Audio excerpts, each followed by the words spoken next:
This is the Ghost Max 3. Will it resume its role as the shoe that can bring new runners into the brand, or will it be more of the same safe Brooks? It's time to lace up the Brooks Ghost Max 3 and take it for a run.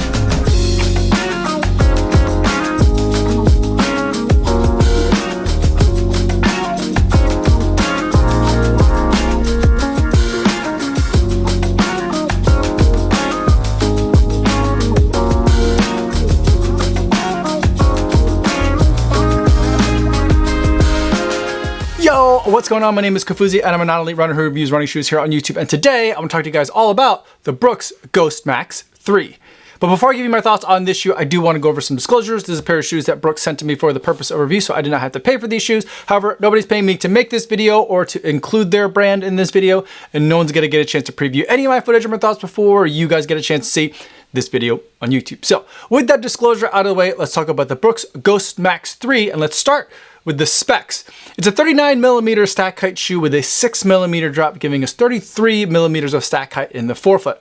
And this year, the foam that they're using in the Ghost Max 3 is DNA Loft version 3. Now, as far as the geometry on this shoe goes, there is a pretty wide footprint on the shoe to help make the shoe feel more stable no matter how you're landing on the shoe. And there is a bit of a rocker on the shoe. It starts pretty late, and that's intended to help with the heel to toe transition, so it helps you to wrangle all the foam that's in the forefoot of this shoe. There is a little bit of a guide rail that's created here with the foam that the insole can sit up against that helps prevent you from caving in too far when your foot hits the ground, but it's not a stability shoe like the Adrenal is. It doesn't have the guide rails or the GTS that you might see in other stability shoes from Brooks, but overall it's intended to be a stable but neutral shoe. Now, protecting all the foam on the outside is a healthy dose of rubber. There is quite a bit of surface area coverage of the shoe in terms of the rubber outsole, and where there is rubber, it is quite thick, indicating that this shoe is going to be intended not only just for running, but also for a lot of run, walk, or just walk use as well.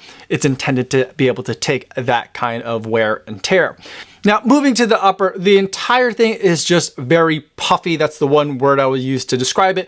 And in many ways, and in many good ways, it reminds me a lot of the Glycerin Max that we saw late last year that I've been a huge fan of in terms of both comfort, plushness, and design cues. So the tongue is very puffy and looks like the tongue of the Glycerin Max. Even the forefoot, the mesh that's up here, it's very puffy, and again reminds me of the design language in the Glycerin Max.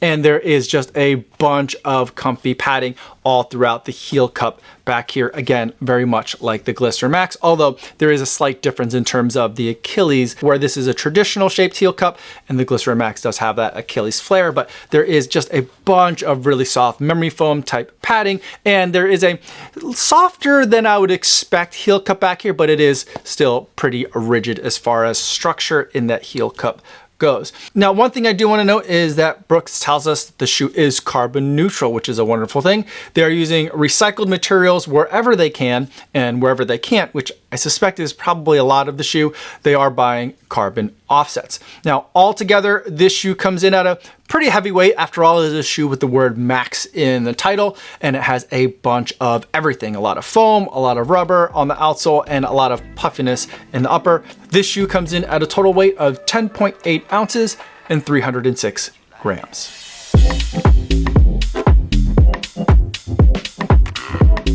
Now that we talked about what this shoe is like on paper, let's talk about what it's like on the road. I think the best way that I could describe this shoe is that it's a Glycerin Max Mini. So if you had an experience in that wonderful Max Cushion shoe, I'm getting a lot of similar sensations, not only visually and aesthetically, which is, I think, fantastic, but I'm also getting a lot of those same sensations underfoot in terms of the ride dynamics of the shoe as well. And that's also a very good thing. And for those of you who haven't tried the Glycerin Max before, I think the best way to describe this shoe is that it's a very highly cushioned daily training shoe. For some, it may even feel like a max cushion shoe. That is a little bit on the firm side, but it does still feel like it's got plenty of cushioning to it. So it's not going to be too squishy, not too mushy. You're not going to be bottoming out and crashing through all that foam. You're still going to be able to get a lot of great sense of cushion while also feeling quite supported. I do like the foam that's in here, and it's always amazing to me how different DNA Loft can feel from year to year and from shoe model to shoe model. I'm really enjoying the way that the DNA Loft version 3 is behaving in the Ghost Max 3 here. But it is a little bit on the firm side for the kinds of shoes that I generally tend to prefer. I love my shoes super squishy and very dynamic with a lot of compression and decompression. And I don't really feel like I'm getting so much of the compression. I don't feel like I'm really smashing that foam, but I do feel like when it does return to me after I'm pushing off, it's pushing off in a very pleasant way, in a way that agrees with me as far as a shoe that I'm going to be using for daily training or max cushion recovery run type purposes. I do feel like the shoe also rolls really well, and I think it's going to be particularly well suited for midfoot and heel strikers that are out there, because you're going to have predictability when your foot hits the ground and then a nice rolling motion forward as you go through and push off into your next stride. I also think that this is going to be a fantastic shoe for run walkers or just walkers. In fact, I think this might be one of the more comfortable, if not the most comfortable walking shoe that I've tested in 2025. I feel like when I'm walking in this shoe, the dynamics and the timing of the compression and the decompression for me works just right. I think my foot is hitting it in kind of the optimal way that this shoe is intended, whereas when I'm running, my foot hits the ground a little bit differently, and maybe I'm not getting everything that the shoe is intending to provide. I use my regular running shoe size for this shoe, and that worked out really well for me. I felt like I had plenty of room in the forefoot, and I had plenty of volume for my toes, so none of them felt like they were getting smushed from the top. The tongue provided plenty of comfort and protection from any lace pressure, and then all that puffy foam in the heel cup was really nice and comfy. I think it's a lot. I don't really love, even in my max cushion shoes, having this much puffy foam, especially now that temperatures are starting to get warm here in Crystal Lake, and I'm worried that this shoe is going to become a bit of a sweat sponge in the summer months. But for those of you looking for something that has just really great step-in comfort, really plush, really luxurious, the Ghost Max definitely delivers. And so I'm finding the shoe to be very pleasant for easy running and even for recovery run type of efforts because of that plushness, because of that comfort. It's a nice and relaxed shoe that agrees with my foot strike at a variety of the easy type paces. It is kind of a big shoe. It is kind of a heavy shoe, so it's not something that I'd really want to do a lot of fast running in it. If I had to do a lot of pace changes in the run, I'm not sure that this is a shoe that I would reach for. But if it's something where I just want to get out there and put in a lot of easy everyday miles, I feel like the Ghost Max 3 is going to be a very pleasant companion.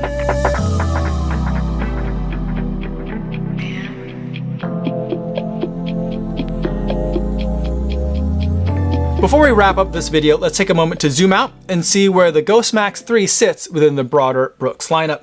For the purpose of this discussion, I'm going to talk mainly about the Max shoes, but just keep in mind that for every Max, there's a corresponding non-Max, and those shoes are going to serve the same purpose in a Brooks rotation. And I'll end this section by talking a little bit about what I'm perceiving and what I'm experiencing as the difference between Max and non-Max. But let's get started, and we'll start with the place that I like to start whenever I take a look at the brand, and that is with the Daily Trainer. And from Brooks, that's going to be the Ghost Max 3. This is the shoe that you're going to be reaching for most of your days for most of your runs. But if you want something that's much more cushioned, something that's in the recovery run space, maybe you're looking to set a long distance PR, that's where a shoe like the Glycerin, in this case the Glycerin Max, comes into play. It's got a lot more cushioning to it. It's a lot more foam. There's a lot more shoe to it, but if you're going to be on your feet running for a very long time, the Glycerin Max is one of my favorite max cushion shoes to be in. It's probably my favorite Brooks shoe that they've ever made. Now, if you want to go a little bit faster, remember I said that the Ghost Max 3 isn't the best for quicker runs or anything that has a lot of pace changes. There's a shoe from Brooks called the Hyperion. This is the Hyperion Max version 3. I haven't done a lot of testing yet in this particular model. It just came in to testing, but the Hyperion Max serves as that tempo shoe, that workout shoe for those days where you're going to be moving faster and the Ghost might not be quite nimble comfortable enough for you, that's where the Hyperion Max 3 comes in. And then of course there is a racing shoe, and there isn't a Max racing shoe, or not yet. There may be coming down the line, although it won't be called Max. But right now, if you're looking to race in Brooks, you're looking at the Hyperion 4 PB. This is a carbon plated shoe using high-end racing foams, and it's got an upper that's built for speed and not so much comfort. But this is the lineup that Brooks has. And aside from this Hyperion, these shoes are all Max versions. So let's talk about like what the Max means versus what the regular versions of these shoes are. And I'll put these over here for a moment just to get them out of the way. There's not as much room on the table. And I think the best way that I can talk about what Max means to me is to go over the history of the Ghost Max. Now, the first Ghost Max that came out was Ghost Max version 1. And to me, I felt like because it was a different heel drop, it's a 6mm heel drop versus a 12mm heel drop, which I've been begging for Brooks to change from the Ghost, because I just think it's just too steep, even though I don't normally care all that much about what the heel drops are on shoes. It was a 6mm drop, which made it a lot more relaxed, a lot more chill. The foam felt a lot softer to me when I was walking and when I was running. And there wasn't just a ton of rubber here. Yes, there was a lot of surface area, but it was pretty thin. So I got a real chance to feel what this foam was all about. And the upper was comfy, but not like super over the top plush. And for me, this felt like the daily trainer that I always knew Brooks could make, but just never did. It was finally a daily trainer from Brooks that catered to more of my preferences, whereas the existing Brooks Ghost product, which is very popular and well loved, isn't exactly a shoe that I get along with. It's just not for me. It's not made for me. I'm not the intended audience, and I'm totally cool with that. Instead, I had the Ghost Max 1, and that was very exciting because it meant that Brooks was ready to now leave just the core, keep catering to that core audience, but also bring in new people like me, people that haven't been enjoying Brooks lately. But then we got the Ghost Max 2, and this was really confusing to me because number one, I didn't like the styling nearly as much as I loved the styling on the Ghost Max 1. But this to me felt much more like a regular Ghost. It felt like a backslide into what the Ghost has always been. Even though it had the same paper specs, it had the 6mm drop, it had a very tall stack height, it felt like another Ghost. It just wasn't all that clear to me what the difference between the Ghost, Ghost Max, and Glycerin were. All three were just kind of blending together. It just kind of felt like they made a bold move and then they got freaked out, and we got Ghost Max 2. And then with the Ghost Max 3, it's kind of taking some of the things that I love from Ghost Max 1 and incorporating a lot of stuff that I didn't love from Ghost Max 2 to giving me somewhat of a compromise. And so I feel like with the Ghost Max and what the Max series of shoes, especially when we think about shoes like the Glycerin Max, which is very, very different from the Glycerin, what the Max shoes kind of offered or promised or teased, I'm not sure which word you want to use. I'm not saying there's anything nefarious going on here, but what the potential for that Max designation was for me was, all right, this is a signal that if you haven't gotten along with Brooks shoes in the past, then these are the shoes for you. But what is frustrating me about the Ghost Max line is that because I love Ghost Max 1 so much, and because I saw it as a very clear signal that Brooks was willing to take some risks, the fact that it is not as big of a risk bothers me selfishly, because it's not a shoe that I love as much as I think I could have loved this Ghost Max version 3, because I love the design, I love the foam that's in here. There's just a couple of little tweaks that I think it really needs to live up to the potential that the Ghost Max 1 initially sent out. So I was thinking that the Max to me meant like, this is for new customers. This is, come on back to Brooks, guys. I know you tried it when you were in high school, but we're different now, or we have different offerings. We're not changing our core product, but we have different offerings. Maybe you guys could try these Max shoes. But what I'm seeing now is that they're settling into something that is more middle ground, something that's going to appease the regular Brooks folks and maybe bring in some of the most convertible or the most draw-inable of the non-Brooks runners. So that's kind of how I'm understanding not only the Brooks lineup, but also Max shoes.